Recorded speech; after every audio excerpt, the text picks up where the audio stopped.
Hello दोस्तों, मैं अनामिका सिंह स्वागत करती हूँ एक बार फिर से आप सबका अपने ही यूट्यूब चैनल में।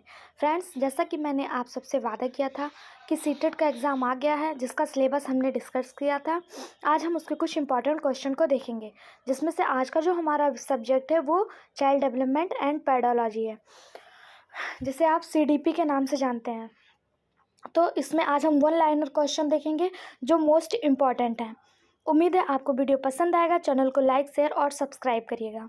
आज का हमारा पहला प्रश्न है, सामाजिकरण की प्रक्रिया में कितने चरण होते हैं? तो आपको बता दें, सामाजिकरण की जो प्रक्रिया है उसमें 3 चरण होते हैं। तीनों चरण में पहला समाज के नियमों को सीखना, समाज के नियमों के अनुरूप व्यवहार करना और सामाजिक अभिवृत्तियों का विकास।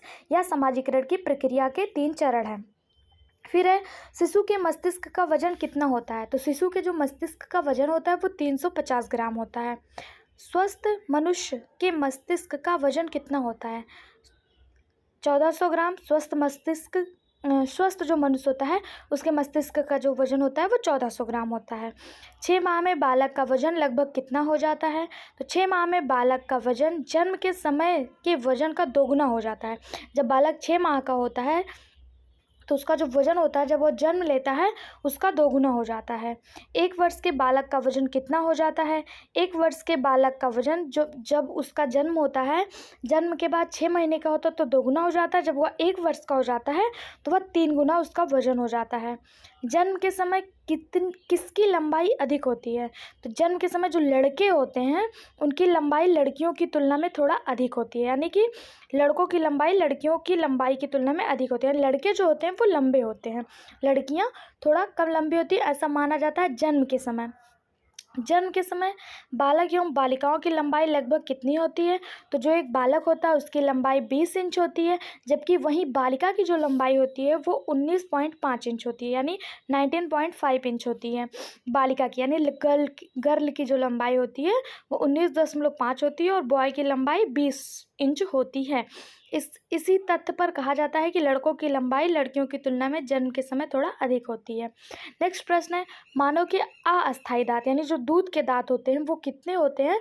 तो वह टोटल 20 होते हैं। 20 दांत हमारे ऐसे होते हैं जो निकलते हैं, टूट जाते हैं और फिर दोबारा जमते हैं। बाकी और दो जो दांत हैं, जैसे जो हमारे चौभर वगैरह के जो दांत हैं वो दोबारा नहीं जमते हैं। केवल 20 दांत ऐसे होते हैं जो दोबारा जमते हैं। मानव के अस्थायी दांत कितने होते हैं? तो 12 होते हैं। टोटल मिला के कितने दांत होते हैं? 32 होते हैं, जिनमें से 20 जो होते हैं वो अस्थायी होते हैं और 12 जो होते हैं वो अस्थायी होते हैं। किशोरा अवस्था में कितने दांत आते हैं? किशोरा अवस्था यानी जिसे हम कहते हैं, जब हमारा जो अक्ल का दांत आता है, अक्ल का दांत वो हमारे किशोरा अवस्था में आता है। वो कितना आता है? 4 दांत। 4 दांत, जिसे हम बुद्धि का दांत भी कहते हैं। बुद्धि का संज्ञात्मक सिद्धांत किसने दिया? जीन प्याजे। जीन प्याजे जो वैज्ञानिक है उन्होंने बुद्धि का संज्ञात्मक सिद्धांत दिया है। नेक्स्ट प्रश्न है, बुद्धि का संवेगात्मक विकास का सिद्धांत किसने दिया? तो गोलमैन ने। बुद्धि का संज्ञात्मक सिद्धांत जीन प्याजे, ध्यान से देखिएगा, बुद्धि का संज्ञात्मक सिद्धांत जीन प्याजे और बुद्धि का संवेगात्मक विकास का सिद्धांत तो गोलमैन ने दिया है। नेक्स्ट प्रश्न है, बुद्धि का संरचना सिद्धांत किसने दिया? तो आईजेंक्स ने बुद्धि की संरचना सिद्धांत को दिया है। यह इंपॉर्टेंट प्रश्न है जो पूछे जाते हैं पेपर में, ध्यान से पढ़िएगा। किशोरा की सबसे नाजुक एवं संवेदनशील समस्या क्या होती है? किशोरा अवस्था में यौन संबंधित समस्या सबसे नाजुक एवं संवेदनशील समस्या होती है। नेक्स्ट प्रश्न है, मानव विकास की किस अवस्था के बाद व्यक्ति परिपक्व हो जाता है? मानव जब बालकपन से अपनी किशोरा अवस्था में जाता है और किशोरापन से जब आगे प्रौढ़ अवस्था में जाता है तो वो परिपक्व हो जाता है। किशोरा अवस्था तक बालक जो होता है, मानव जो होता है, वह अपरिपक्व रहता है, लेकिन किशोरा अवस्था के बाद वह परिपक्व हो जाता है। नेक्स्ट प्रश्न है, शिक्षण की विभिन्न विधियों के प्रयोग के लिए कौन सी अवस्था सर्वाधिक उपयुक्त है? तो शिक्षण की विभिन्न विधियों के प्रयोग के लिए बाल्यावस्था जो होती है वो सबसे सर्वाधिक उपयुक्त होती है। क्यों? बाल्यावस्था में आप कुछ भी कर सकते हैं, कुछ भी तोड़ फोड़ ये वो कुछ भी छू सकते हैं, कोई डांटता नहीं है, कोई मारता नहीं है। उससे जब बड़े होते हैं तो आपको संकोच लगती है कि ये देखेंगे क्या करेंगे, वो कहे सुनेंगे तो क्या करेंगे, लेकिन बाल्यावस्था में ऐसा कुछ नहीं होता। हमारा जो बचपन होता है वह सबसे अलग होता है, इसलिए शिक्षण की जो प्रयोग की विधियाँ वो बाल्यावस्था सबसे उपयुक्त मानी जाती है। नेक्स्ट प्रश्न है, मैं कौन हूँ, मैं क्या हूँ? आदि जैसी प्रबल भावनाएं बालक के विकास की किस अवस्था की सूचक है? तो किशोरावस्था। किशोरावस्था में बालक खुद को पहचानने की कोशिश करता है। नेक्स्ट प्रश्न है, विकास कभी ना समाप्त होने वाली प्रक्रिया है, यह विचार किस सिद्धांत से संबंधित है? तो निरंतरता का जो सिद्धांत है उससे संबंधित है कि विकास कभी नहीं समाप्त होता। विकास बालक के जन्म से लेकर मृत्यु पर्यंत तक चलने वाली प्रक्रिया है, यह निरंतरता के सिद्धांत में आता है। फिर है, शिक्षा मनोविज्ञान एक विज्ञान है, तो मानव व्यवहार का विज्ञान। शिक्षा मनोविज्ञान एक विज्ञान है, या क्या है? मानव व्यवहार का विज्ञान है। नेक्स्ट प्रश्न है, विकास प्राणी में प्रगतिशील परिवर्तन है जो निश्चित लक्ष्यों की ओर निरंतर निर्देशित होता रहता है, यह कथन किसका है? ड्रेवर का। ड्रेवर नामक साइंटिस्ट ने कहा था विकास प्राणी में प्रगतिशील परिवर्तन है जो निश्चित लक्ष्यों की ओर निरंतर निर्देशित होता रहता है। यह किसका कथन है? तो ड्रेवर का। कभी कभी हमारे एग्जाम में पूरा कथन उठा के दे देता है और 4 साइंटिस्ट का नाम दे देता है, तो ऐसे प्रश्नों पर आपको विशेष ध्यान देना है। अगला प्रश्न है, शरीर में सबसे लंबी हड्डी का नाम क्या है? तो फीमर। फीमर जो हमारे जांघ की हड्डी होती है, यह हमारे शरीर की सबसे लंबी हड्डी होती है। नेक्स्ट है, शरीर में सबसे छोटी हड्डी का नाम क्या है? स्टपीज। स्टपीज हड्डी कहाँ पाई जाती है? हमारे कान में पाई जाती है, यह शरीर की सबसे छोटी हड्डी मानी जाती है। फिर है, शरीर में सबसे मजबूत हड्डी का क्या नाम है? तो मेडुवल। जबड़ा, हमारा जो जबड़ा होता है, जॉ होता है, इसमें जो पाई जाने वाली हड्डी है जिसका नाम मेडुवल है, वह शरीर की सबसे मजबूत हड्डी होती है। अगला प्रश्न है, जन्म के समय नवजात शिशु की त्वचा का रंग कैसा होता है? तो आप किसी भी बच्चे को जब जन्म लेता है उसके बाद जब आप उसको देखते हैं तो वह हल्का गुलाबी रंग होता है, उसके ओंठ, उसके गाल, उसके हाथ पैर सब एकदम गुलाबी होते हैं। 15 दिन के बाद त्वचा अस्थायी रंग प्राप्त कर लेती है। पहले तो वह हल्का गुलाबी होता है, फिर धीरे धीरे वह अपने अस्थायी रंग पर आ जाता है। नवजात शिशु कितने घंटे सोता है? तो नवजात शिशु 18 से 20 घंटे, किंतु वह हर 2 घंटे में जगकर अपनी मांसपेशियों को घुमाता है, यानी कि हर 2 घंटे में जगकर वह थोड़ी थोड़ी एक्टिविटी करता है। बाकी वह सोता कितना है? तो 18 से 20 घंटे सोता है। बालक का विकास 6 वर्ष तक लगभग कितने प्रतिशत हो जाता है? तो 6 वर्ष तक जो बालक का विकास है वह 90% तक पूर्ण हो जाता है। बालक को जो विकास करने की सबसे मजबूत आयु मानी गई है वह जन्म से लेकर 6 वर्ष तक की मानी गई है। फिर अगला है, बालक का विकास 10 वर्ष तक लगभग कितने प्रतिशत हो जाता है? अगर 6 वर्ष तक 90% हो जाता है तो 10 वर्ष तक 95% उसका विकास पूरी तरह से हो गया रहता है। नेक्स्ट प्रश्न है, बाल्यावस्था में बालक की हड्डियां कितनी होती हैं? तो बाल्यावस्था में जो बालक की हड्डियां होती हैं वो 270 से 350 तक होती हैं। वैसे मानव शरीर में कितनी हड्डियां पाई जाती हैं? 206। धीरे धीरे जैसे बालक बड़ा होता है उसमें टोटल 206 हड्डियां बचती हैं, लेकिन जन्म के समय जो हड्डियां होती हैं वो 270 से 350 तक होती हैं। धीरे धीरे हड्डियां आपस में कंजर्व हो जाती हैं, एक दूसरे से मिल जाती हैं, एक बड़ी हड्डी का निर्माण कर लेती हैं और वह टोटल 206 हड्डियां बचती हैं। अगला प्रश्न है, निःशुल्क एवं बाल शिक्षा का अधिकार एवं अधिनियम 2019 का विस्तार किस राज्य में लागू नहीं हुआ? तो जम्मू कश्मीर में। नेक्स्ट है, शिक्षा का अधिकार 2009 के तहत निजी विद्यालय को कितने प्रतिशत सीट आरक्षित करवाना अनिवार्य है? 25%। बालकों का भाषाई विकास का क्रम क्या है?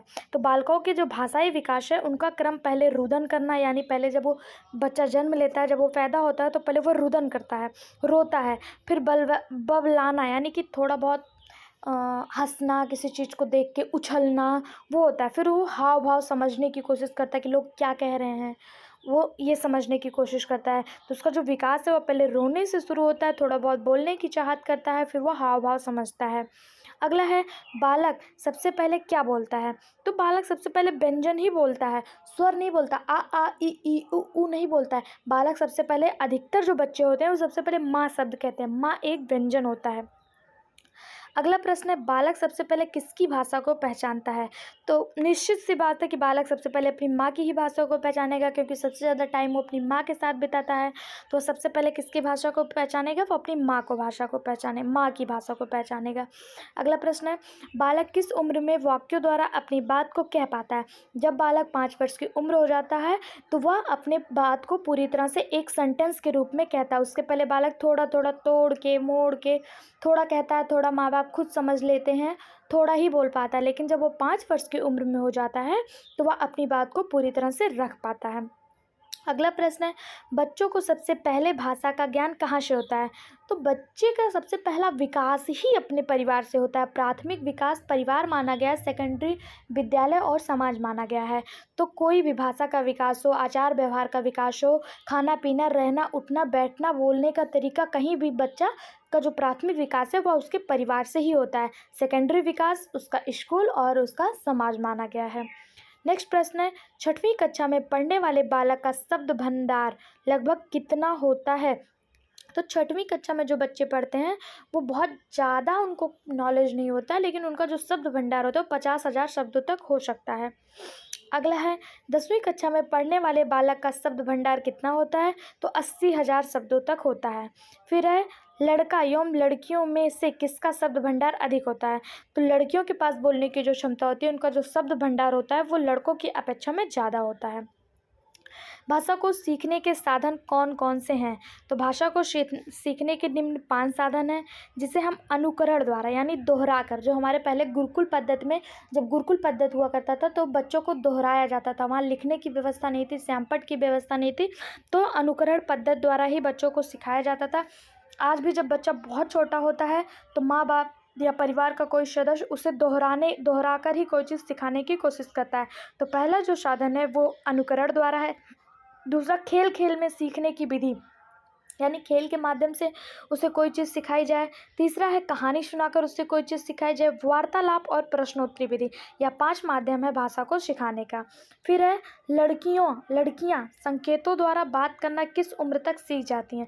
6 वर्ष की उम्र तक लड़कियां संकेतों द्वारा बात करना सीख जाती हैं। भाषा के विकास को प्रभावित करने वाले कारक कौन कौन से हैं? भाषा के विकास को प्रभावित करने वाले निम्न कारक हैं, जैसे लिंग, बुद्धि, स्वास्थ्य, जनसंचार का माध्यम, समूह का प्रभाव, सामाजिक आर्थिक स्थिति, पारिवारिक संबंध, विद्यालय, आस पड़ोस के वातावरण का प्रभाव। यह सब भाषा को प्रभावित करने वाले 9 कारक हैं। फिर मनुष्य और पशु में मुख्य अंतर क्या होता है? मनुष्य और पशु में मुख्य अंतर उसकी बुद्धि का होता है। मनुष्य के पास बुद्धि होती है, पशु के पास, दोनों के पास बुद्धि होती है, लेकिन जो मनुष्य होता है एकलौता ऐसा प्राणी है जो पढ़ने लिखने में सक्षम है, जो अपनी बुद्धि का विकास कर सकता है। तो यह मुख्य अंतर होता है। बुद्धि को सबसे पहले परिभाषित किसने किया? तो बुद्धि को सबसे पहले परिभाषित करने वाले यूनान के दार्शनिकों ने बुद्धि को सबसे पहले परिभाषित किया था। आधुनिक काल में बुद्धि को सबसे पहले किसने समझा? तो अल्फ्रेड बिने ने 1904 में बताया कि बुद्धि क्या है। अगला है, मानसिक आयु के माध्यम से बुद्धि को परिभाषित किसने किया? तो अल्फ्रेड बिने ने ही मानसिक आयु के माध्यम से बुद्धि को परिभाषित किया था। इन्होंने बताया था मानसिक आयु मतलब 2 प्रकार की बुद्धि होती है, एक मानसिक आयु, एक वास्तविक आयु। अल्फ्रेड बिने ने बताया था। अल्फ्रेड बिने किस देश के निवासी थे? तो अल्फ्रेड बिने फ्रांस के निवासी थे। अल्फ्रेड बिने किस विषय के प्रोफेसर थे? या मनोविज्ञान के प्रोफेसर थे। नेक्स्ट प्रश्न है, बुद्धि का एक कारक सिद्धांत किसने दिया? अल्फ्रेड बिने ने बुद्धि का एक कारक सिद्धांत दिया, जिसमें इनका सहयोग किया स्टर्नर, टर्मन और साइमन नामक साइंटिस्ट ने। अगला है, बुद्धि के 2 कारक सिद्धांत किसने दिया? तो स्पीयरमैन ने बुद्धि के 2 कारक सिद्धांत दिया। एक कारक सिद्धांत अल्फ्रेड बिने ने दिया, स्टर्नर, टर्मन और साइमन की सहायता से एक कारक सिद्धांत दिया। बुद्धि के 2 कारक सिद्धांत को स्पीयरमैन ने दिया। बुद्धि के 2 कारक सिद्धांत कौन कौन से हैं? तो जी कारक सिद्धांत और यस कारक सिद्धांत, या बुद्धि के 2 कारक सिद्धांत हैं। उम्मीद है आपको यहाँ तक का वीडियो पसंद आया होगा। आगे मैं आपको ऑप्शनल में क्वेश्चन ले आऊँगी जो आपके लिए ज़्यादा हेल्पफुल होगा। Thank you so much. Video को लाइक, शेयर और सब्सक्राइब करना ना भूलें।